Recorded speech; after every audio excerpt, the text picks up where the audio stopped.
is your I'm being emergency? attacked by killer bees. What? I'm being attacked by killer bees. Okay, what's the matter? Slow down, calm down. What's the matter? I'm on Highway 77.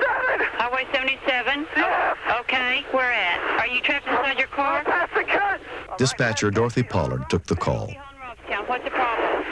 I'm being attacked by killer bees. You're being attacked by killer bees. I'm being attacked by killer bees. Okay, I'm hold on. okay. Okay. I heard the bees buzzing around his head, and I heard him screaming in pain. I knew that I was talking to a man that was getting stung over and over and over and over and over, and I really was at a loss of what to tell him. I can't hear you. Are you inside of your vehicle? Yes. Okay, stay inside your vehicle. I'm outside of my vehicle. Are you outside of your vehicle? Can you get back inside of your vehicle? I'm outside of it. Okay, sir. In. Okay. Where are you at right now? Can you crawl under can you get anywhere away from the I'm bees? sorry. Okay, hold on. I'm sorry. I can't hear you. Okay, hold on. Stay on the line. Stay on the line. I thought they were gnats, but they were bigger than gnats, and what I started seeing was bees. 1033. Oh, Is there anybody passing? Are you on the highway? yes. Okay, is there anybody that's There's a passing? sheriff here right now. Okay, there's a sheriff's deputy. Drop to the ground and roll. Drop and roll. I've had training for traffic accidents and homicides and how to take care of a crime scene. How do I take care of a man who's covered with 3,000 or 4,000 bees? I need an ambulance and I need fire department as soon as possible. Sir? I'm fixing to pass out. Okay, okay. Get on the ground. Get on the ground and roll. Sir? Yes. You got a sheriff's deputy there? Yes. Is the officer getting out of the car or is he staying in his vehicle? I can't hear you. Is the officer getting out of his car or is he staying in his vehicle? Staying in. He's going to pass out. Hurry. Okay, what is the officer doing? Can you get Get in inside? his car. You go get in the officer's car, okay? I can't get in. Can you walk? Are you laying down? I'm passing out right now. People tend to think about a bee. It's just a small little thing, but I mean, when you have 10,000 little things, it becomes one big thing, and it could kill you. As a peace officer, I see a victim. He needs help. I need to help him. Because if this man were going to die from 1,001 stings, and I stopped it at 1,000 stings and he lived, then I did my job. About the same moment, I started thinking, hey, you're allergic to bees. Okay, I'm going to get the fire department. Hold on. Stay on the line. Stay on the line. Yes, we need the fire department out there to US 77 from the KC Hall. This guy needs some water. Officers cannot approach him. We can't get help to him. We need the fire department out there to get the bees off.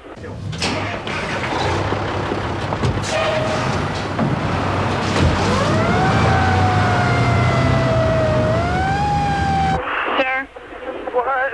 Okay, we got the fire department on the way. Well, there's an officer I'll there. be dead by then.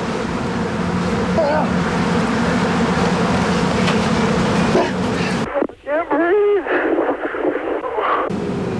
Robstown firefighter Ernest Gallegos and his partner arrived. I looked towards the victim. He looked like a grass person, grass all over his face, but it was all bees. I couldn't even see his eyes.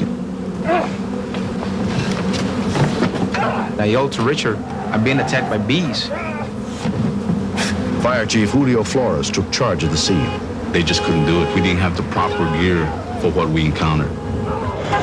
I was gonna have 2 more victims, and I said, I'm gonna have to get these guys out. That was one of the hardest decisions, if not the hardest decision I ever had to make as a chief.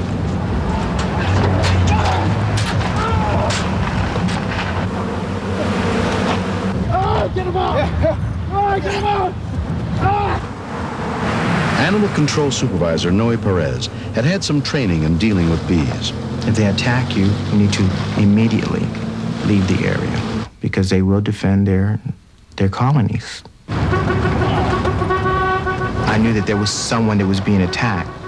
I didn't know that it wasn't the deputy. These bees can do 12 to 15 miles an hour, and they will pursue you for approximately 3 football fields. And that's why you better run. You better break some records. I don't know how fast he was going, but the wind rush and everything got the bees off of me. By that time, I was already wheezing. You need to have the protective suit, a bee suit. The better thing to do if you don't have a bee suit is not to go in. Down there, he's in the grass over there. The ambulance personnel was on standby. there pretty much just waiting for someone to do the actual rescue.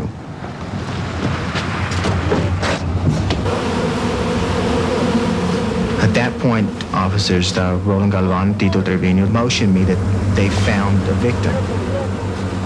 He was just covered, you know, from head to toe, literally. The sheriff's unit then escorted us over to the hospital. So just a matter of trying to go as fast as we can. Hi, I'm Mike Takeshita. And I'm Robert Falb. What you just saw was a reenactment of an actual attack on a man by Africanized honeybees defending their beehive. As firefighters, you may be faced with a similar situation in the near future. The information you'll receive today will give you a better understanding of the characteristics and the aggressive nature of Africanized honeybees and the special precautions you'll need to take to protect yourself when handling bee attacks. The information in this video is presented in 5 parts. Part 1 describes the history and the migration of the Africanized honeybee to the United States. In Part 2, you will see a demonstration on how to properly don safety gear to protect yourself when rescuing a victim attacked by bees. In Part 3, you'll see a reenactment depicting a victim being attacked by a swarm of bees and the emergency procedures to safely make a rescue. Part 4 covers personal protective equipment and actions you can take when attacked by Africanized honeybees while working on a wildland fire. And in Part 5, addresses emergency medical procedures for handling bee stings and the allergic reactions they may cause. And Mike will take us through the background of the migration of the Africanized honeybee into the United States. Sure, Rob.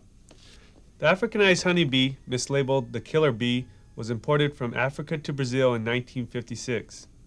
The purpose of this research was to produce a genetically superior honeybee adaptable to the tropical climate. 1 year later, in 1957, the Africanized honeybee escaped from an apiary in Brazil and migrated throughout South America. During this migration, the Africanized honeybee have mated with the European honeybee, producing a highly defensive hybridized offspring. These hybridized bees reached the United States through the state of Texas in 1990. The present location of the Africanized honeybee is Riverside County and Coachella Valley.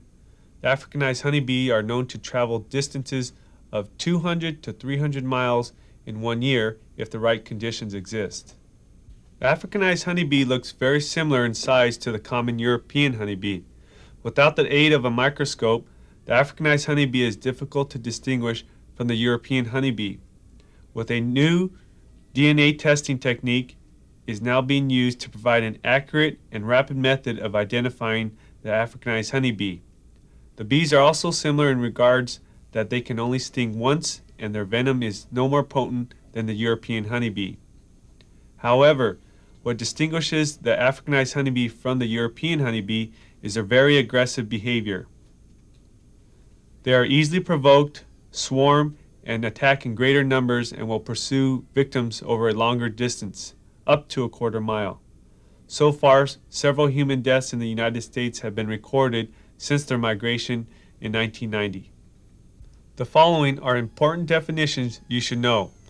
Anaphylactic shock, an exaggerated allergic reaction manifested by bronchial spasms and vascular collapse, possibly leading to the death of the victim.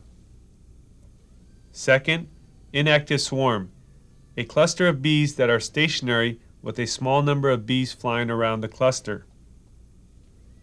Third, active swarm, is numerous bees flying widely around, occupying a wide area.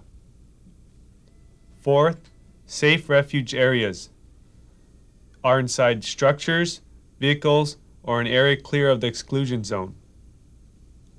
Lastly, exclusion zone is an area established with a minimum of 300 feet around the insects. These areas are subject to change according to swarm activity.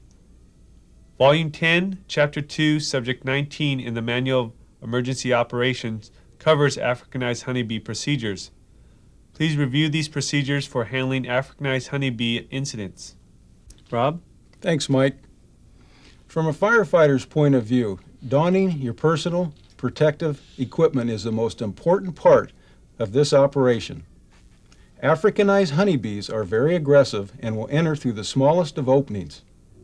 Your neck, wrists, and ankles are especially vulnerable places for bees to enter your turnouts and sting you.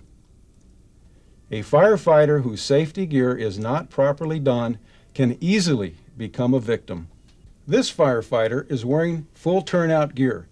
A bee veil is placed over his helmet to protect his head, face, and neck. Pay close attention to the area of the throat, for this is a possible entry point for the bees to attack.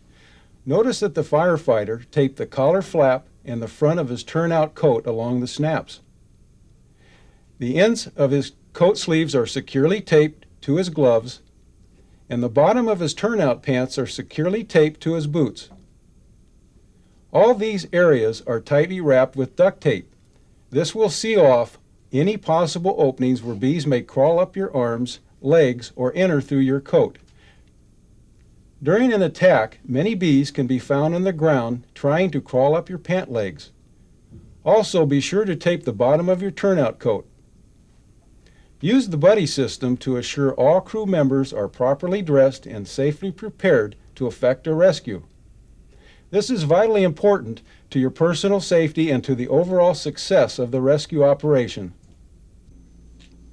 The first alarm response to a reported Africanized honeybee incident shall include an engine, paramedic rescue squad, and when requested, an EST shall be responded if the primary engine company does not have Class A foam capabilities.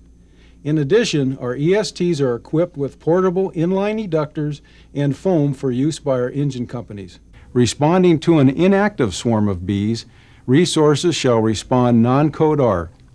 Contact Fire Command and Control to request a local beekeeper and Los Angeles County Vector Control to remove the inactive swarm of bees. When an active swarm of bees is encountered and no persons are threatened, Fire Department personnel shall establish an exclusion zone of 300 feet. Contact Fire Command and Control to notify the jurisdictional law enforcement agency and Vector Control. Law enforcement will assist in crowd control. Vector Control or a local beekeeper will handle the bee problem. When responding to an active swarm of bees stinging a victim, the following shall be done. Call for assistance of the jurisdictional law enforcement and other resources as necessary to evacuate the area. Don personal protective equipment en route if safe to do so, or stop 1 block from the incident. Use the buddy system to check for proper application of your personal protective equipment. When approaching the scene, turn off warning lights, air horn, and siren so as not to agitate the bees. Company officers should call for additional resources to help support the rescue, including an EST for Class A foam if required. Evacuate the area and set up an exclusion zone a minimum of 300 feet. All personnel not immediately involved with the rescue should seek shelter in an enclosed vehicle or structure. When on scene, place a 1-inch reel line using a fog nozzle and Class A foam in service. The nozzle should be on wide-angle fog spray and directed to drive the bees away from the victim. Advise the victim to cover their eyes, nose, and mouth. Try to avoid getting foam on your bee veil because this will cause decreased visibility. The fog spray should then be directed into the air up to 30 feet and down to the ground in circular motions. Place a second 1-inch reel line with fog nozzle in service to further protect the rescuers and the victim. Cover victim with a blanket for additional protection and continue fog spray until rescue personnel and victim are in a safe refuge area, possibly a structure or a vehicle. Note, it is important to be able to go from a straight stream to fog. Therefore, use only fog nozzles to immobilize Africanized honeybees. Foam nozzles do not disperse liquid in a wide range. It is also important to note here that water will only drive the bees away and temporarily immobilize them for a short period of time, but they will recover and continue to attack. If available, Class A foam should always be used. A 1% solution of Class A foam sprayed upon Africanized honeybees will block their breathing tubes and is sufficient to immediately immobilize the bees and kill them. Tests conducted by our department on live honeybees concluded that the Class A foam carried on our engine companies will kill honeybees in 1 to 2 minutes when they are sprayed and covered with foam. Foam, surfactants, agents, and even liquid dish soap are important because they establish a physical barrier against the Africanized honeybees, neutralizing the odor produced by the Africanized honeybee stings. For batch mixing of Class A foam, refer to the Africanized honeybee standard operating procedures in Volume 10 and the video on batch mixing in your station libraries.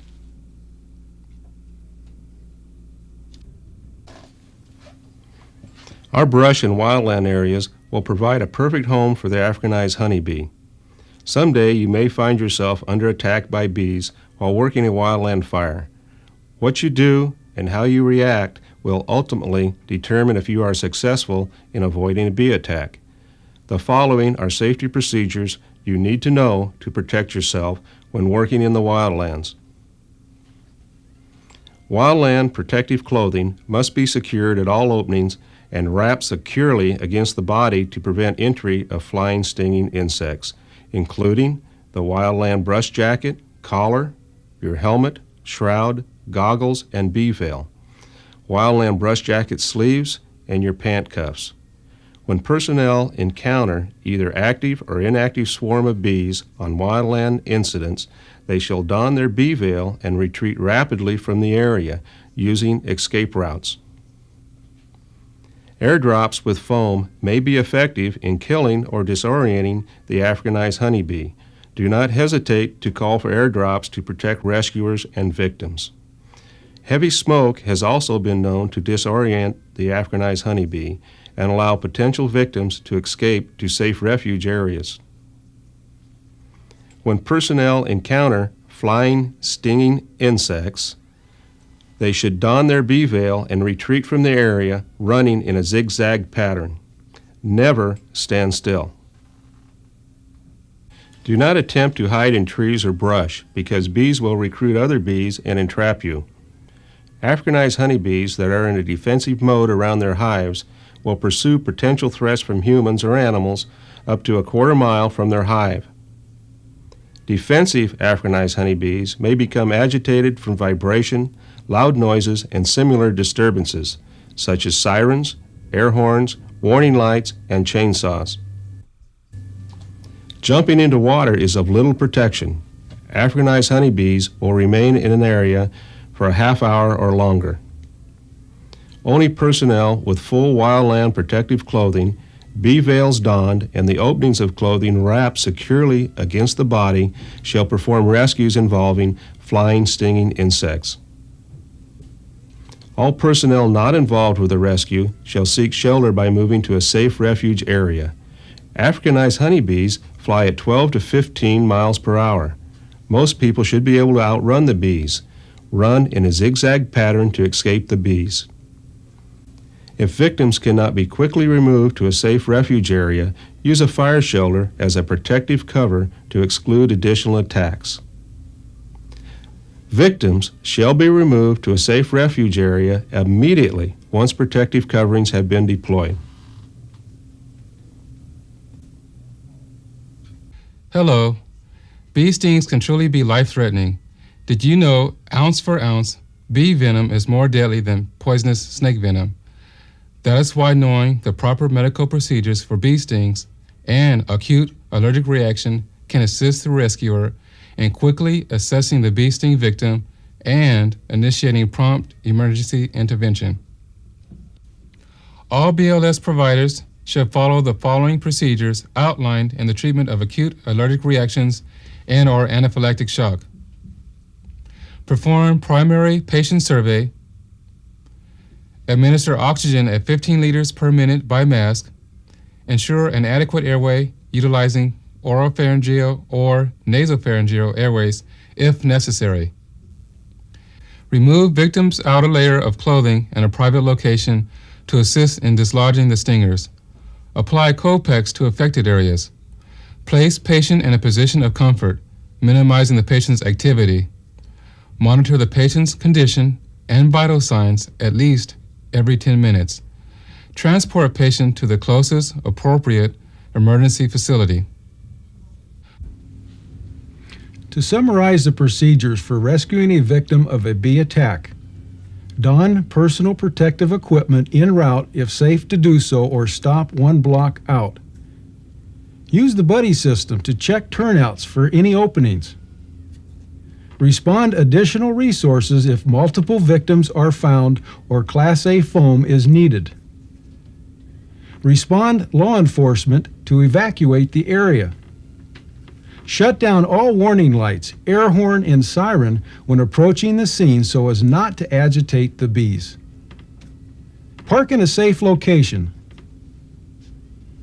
Quickly apply Class A foam to bees and victim to stabilize the incident. Set up an exclusion zone 300 feet. Remove the victim to a safe refuge area. Follow EMS protocol for bee stings and allergic reaction. Notify Command and Control to respond Los Angeles County Vector Control or a local beekeeper to handle the bee problem. To summarize safety considerations for wildland fires: always carry your bee veil with you on wildland fires. If attacked, run in a zigzag direction away from the bees. Remember, they will chase you up to 1/4 mile. Securely wrap all openings at the neck, wrists, and ankles. Use smoke for protection and diversion. Bees do not like smoke. Call for airdrops of foam or retardant if you become trapped by bees. And remember, never hide in trees, brush, or water where bees can trap you. Africanized honeybees have already migrated into Riverside County and Coachella Valley and are expected in Los Angeles County sometime in 1996. Due to the voracious ability to protect its hive and the ease in which it moves into human environments, the general public is at risk. If a person approached an Africanized honeybee hive too closely, they would be swarmed by hundreds, maybe even thousands of stinging bees. If that person was unable to escape or be rescued, the attack would be fatal. Conducting a rescue operation involving swarming bees or being attacked while fighting a wildland fire, you are also at risk. Through training and practical exercises, incidents involving attacks by Africanized honeybees will be safely and effectively controlled. I hope this information has been helpful to you. Thank you for watching.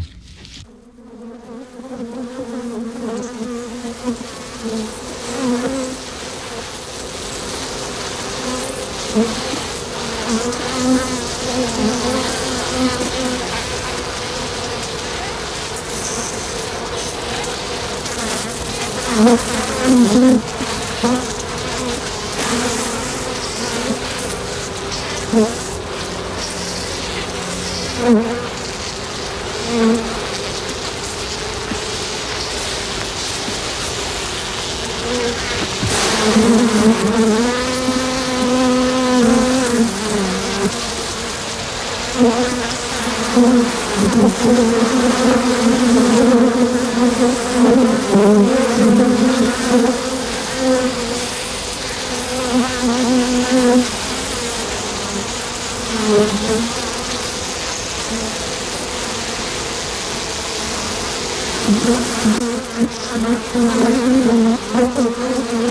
you.